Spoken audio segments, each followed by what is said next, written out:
Hataraku Seibu Season 2 ini adalah anime yang menggambarkan bagaimana sel di tubuh kita bekerja melawan bakteri dan virus. Jadi, ceritanya ini, sel darah putih 1146 sedang mengejar kuman yang menginvasi tubuh.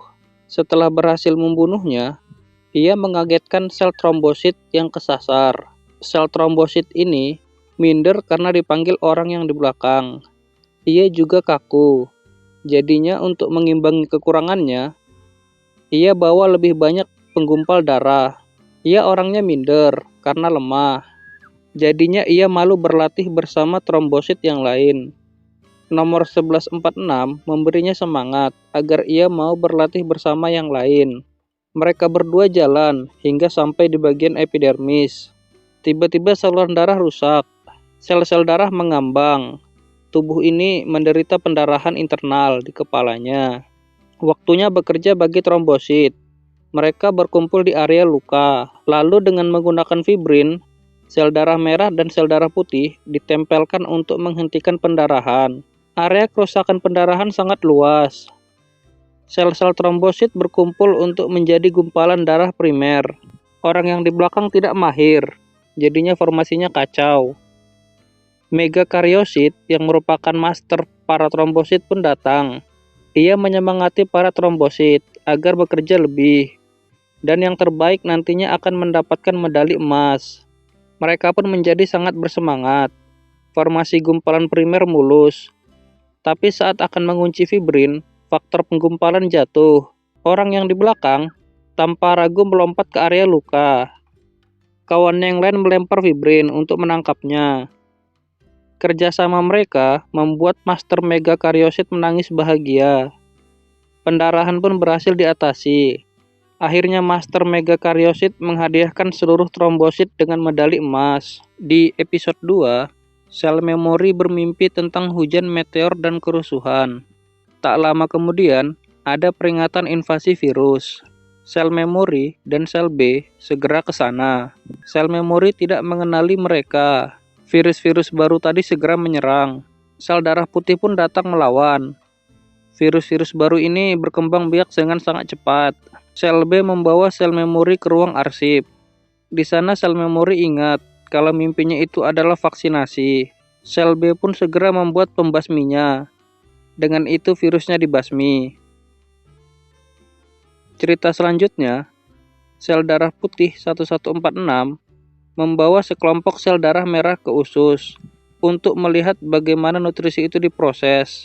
Ia lalu ditegur oleh sel T pembunuh agar selalu waspada, karena di usus rawan terjadinya invasi. Ya, benar saja. Bakteri Campylobacter menyerang. Ia menawan sel epitel usus. Sel darah putih kemudian memperdaya mereka ke Peyer patch. Di sana para bakteri Campylobacter dimusnahkan oleh seluruh sel petarung. Di hari yang cerah, sel darah merah mengantarkan nutrisi untuk sel lainnya. Tiba-tiba sel MAS mendeteksi adanya material berbahaya. Ia pun melepas histamin. Akibatnya, sel-sel lain terganggu. Mereka pun datang ke kantor sel MAS untuk protes. Sel MAS jadi marah dan mengamuk. Kembali bersama si merah. Di jalan ia nggak fokus, jadinya nabrak sel Langerhans. Tiba-tiba nyamuk menggigit. Setelah pergi, ada topeng tertinggal. Langerhans penasaran. Ia pun pakai topeng itu. Akibatnya, ia terinfeksi dan mulai mengamuk. Sel MAS kepikiran ama protes tadi. Akibatnya sel-sel pada terdesak hebat. Karena keadaan sudah sangat gawat, ia keluarkan juga histamin. Kemudian sel darah putih datang dan menghajar seluruh virus. Sel darah putih 1146 lanjut patroli. Ia menjumpai bakteri jerawat yang memperbudak sel pori-pori. Sehabis membunuh satu, muncul bakteri lainnya. Sel matriks rambut ikutan melawan. Ia hampir dimakan. Sel putih 1146 melindunginya. Akibatnya punggungnya digigit. Ia lalu dilempar ke dalam akar rambut. Di dalam situ, sel putih 1146 melihat banyak mayat sel darah putih yang lain. mereka yang terbunuh oleh bakteri jerawat tadi. Sel darah putih 1146 naik ke atas. Dia berhadapan dengan raja bakteri jerawat. Sel tetua ingin menyerah saja, tetapi sel matriks rambut lainnya ingin berjuang. Mereka pun bekerja sama. Sebum diisi lagi. Sel darah putih pun memanfaatkannya dan membunuh raja bakteri jerawat. Di episode 4, hari-hari seperti biasanya. Infeksi bakteri dan pasukan sel darah putih yang menumpas. Seorang sel biasa ngedumel di jalan. Ia lihat ada 4 bayi bakteri yang hanyut. Ia pun menolongnya dan membawanya pulang. Sel darah putih 1146 yang sedang patroli mendeteksi adanya antigen di dalam rumah sel biasa. Ia pun mendobrak masuk. Sel biasa menjelaskan tentang bakteri itu padanya.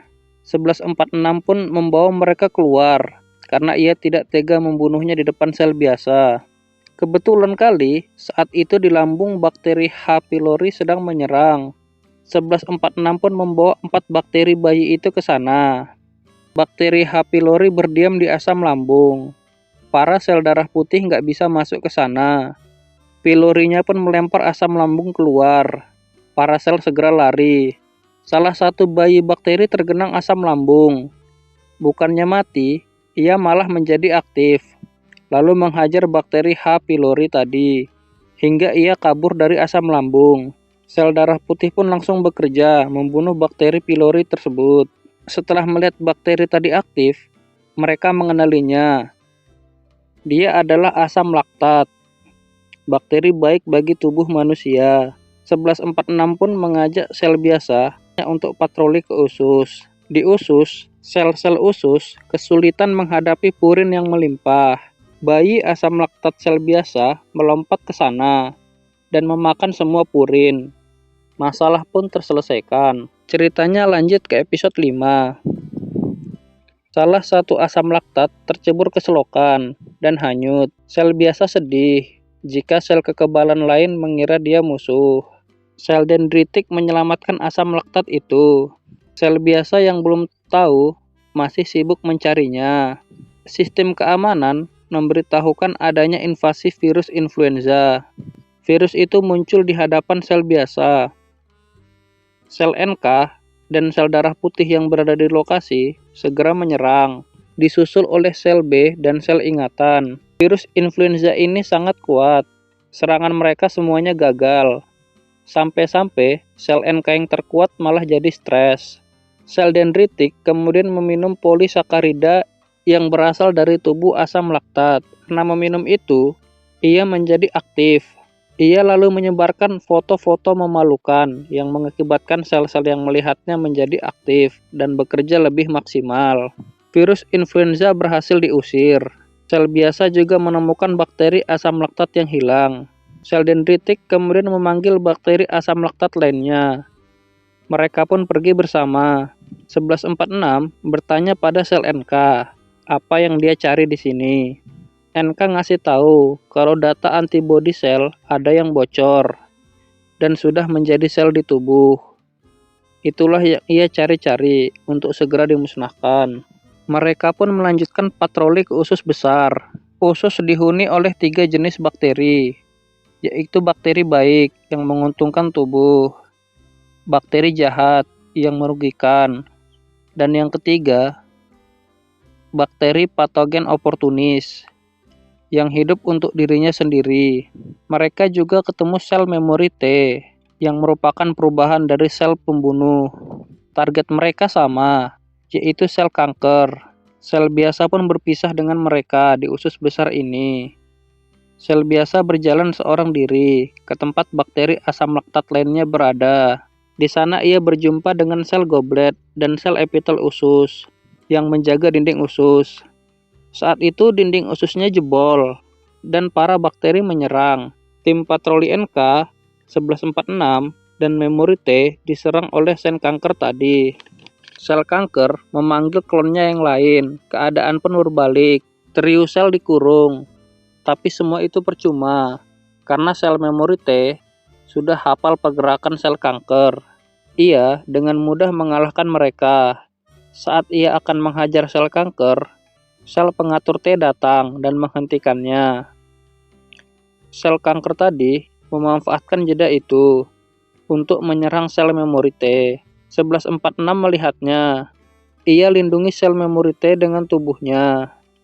1146 pun tertangkap dan dikurung. Sel kanker kemudian menyerap bakteri berbahaya yang ada di usus. Ia berubah menjadi semakin kuat. Sel NK dan memori T yang hendak menghajar dihadang oleh sel pengatur T. Karena ia anggap sel kanker adalah bagian dari tubuh, bukan invasi dari luar. Sel biasa yang kabur dari para bakteri usus tertangkap. Ia minta agar bakteri asam laktat hitam kabur, meninggalkan dirinya. Para bakteri kebanyakan mikir gimana cara nyiksa si sel biasa, hingga mereka tak sadar kalau sel darah putih sudah datang. Bakteri jahat ingin menggerakkan para bakteri oportunis, tapi yang datang malah para bakteri baik. Bakteri oportunis juga berubah haluan dan menekan para bakteri jahat. Kembali ke trio sel. Sel kanker menghajar memori T dan NK. Sel memori T tidak mau menyerah. Ia keluarkan jurus pamungkasnya, Perforin Cannon Punch. Tinjuan memori T merusak pakaian kanker. Akibatnya sel pengatur T tidak menganggapnya sebagai sel yang dilindungi lagi. Sel kanker terus membelah diri menjadi sangat banyak. Tiba-tiba saja kekuatan sel kanker menurun. Tebasan NK dan tinjuan memori T melukainya. Itu semua karena situasi di usus sudah berubah menjadi lebih kondusif. Ia pun dihabisi oleh 1146 yang sudah lepas dari kurungan. Kanker, virus, dan bakteri hilang.